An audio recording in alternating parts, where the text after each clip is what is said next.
Hola, mi nombre es Nico Ferreira y soy fotógrafo.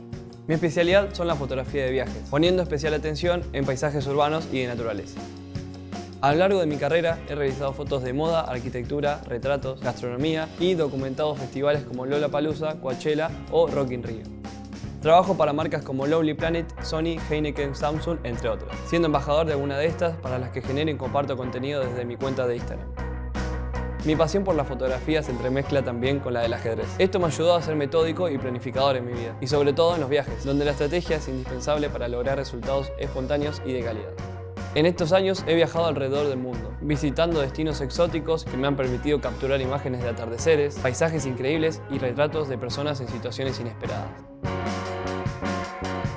En este curso de doméstica te voy a enseñar a planificar tu equipo fotográfico antes de realizar un viaje, ya sea a un destino lejano o una escapada. Aprenderás las reglas de composición que utilizo a la hora de realizar fotos y así lograr grandes resultados. El proyecto final del curso será elegir un lugar para visitar, investigando las mejores locaciones y realizar una serie de 6 fotos aplicando las reglas aprendidas.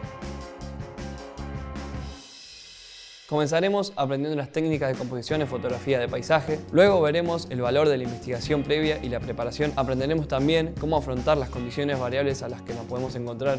Luego les mostraré en la práctica cómo aplicar todo esto en el destino elegido, qué llevo a mis viajes y por qué lentes me conviene según el destino al que voy a visitar, y pasaremos a realizar fotos tanto de paisaje urbano como de naturaleza y algunos retratos.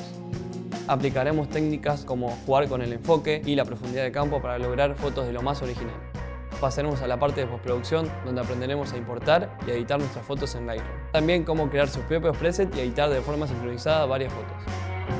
Finalizaremos viendo cómo editar nuestras fotos con algunas aplicaciones y poder compartirlas lo más rápido posible. Al concluir el curso estarás listo para realizar fotos espectaculares en tus próximos viajes. Yo utilizaré una cámara reflex profesional, aunque podrás hacer el curso con cualquier cámara con modo manual. También necesitarás una computadora con Adobe Lightroom instalado para poder editar tus fotos y un smartphone para poder editar rápido y subir a nuestras redes. Este curso va dirigido a cualquier persona que busque mejorar los resultados de sus fotos en cualquier situación de viaje. Anímate a dar ese salto para convertir tus viajes y salidas en grandes experiencias fotográficas.